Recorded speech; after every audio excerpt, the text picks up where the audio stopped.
Okay, so I know you're probably wondering, what am I doing with the toucan? But it's September and I'm cold. And anyways, it's been raining and it's been sunny the last 2 days. And I really want to come out and collect my broccoli seeds. So earlier in the year, we talked about how to harvest broccoli. I was telling you that I was going to let some of it go to seed. Well, now I'm going to collect some of the seeds because they have dried up their pods. So I thought I'd bring you along as I collect the pods, and then we'll collect the seeds as well. Okay, earlier when we talked about broccoli seeds, these are the little pods. Once they go brown, almost black, they kind of get a bit, here, I'll pick one of these off. They get all dried up, as you can see here. And they're crunchy, and that's exactly how you want them to be, because the seeds inside, you want them dried up as well. So if the outside's dried up, there's a good chance that the inside's dried up. Basically what you want to do is you want to open it up, and they're just going to be these tiny little black seeds. And if you can see them or not, those are the broccoli seeds. So we're going to go, and what we're going to do is we're going to collect all these black or dark pods. They're all dried up, and they'll have a lot of broccoli seeds right in them. So I had to improvise a little bit. My bowl wasn't quite big enough.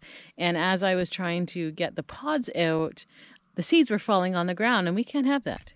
So I resorted to some shears or clippers, whatever you want to call them, and a big bucket. And what I did is I just basically cut the stems, and I am going to go in the house where it's warm and get the seeds out of the pods. But I'll just show you right now what they look like on the inside anyways. So essentially that is the pod there, and those are the little black seeds. So the nice thing about the bucket is if I am going like this and the seed pods break open, all that's going to happen to the seeds is that they're going to fall in the bottom of the bucket. So there's many ways to collect the seeds, but as you can see, this is just the harvest off of one broccoli plant. And there's a pretty good sized bucket, and it's pretty full. And I have a ton more plants. I'm not going to need to use all of them, but it's just nice to know that you don't necessarily have to always rely on a seed store. There is a ton of things you can save seeds from that are so easy to save, like beans and different things. Even your flower seeds, you can save your own.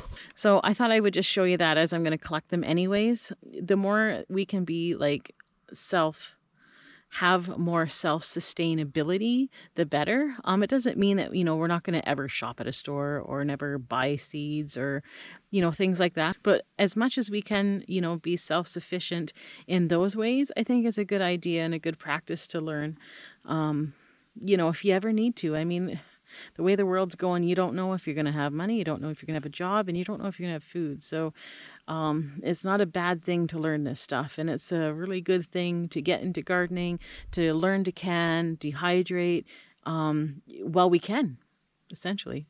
Anyways, I want to thank you for watching this. I hope that you learned something.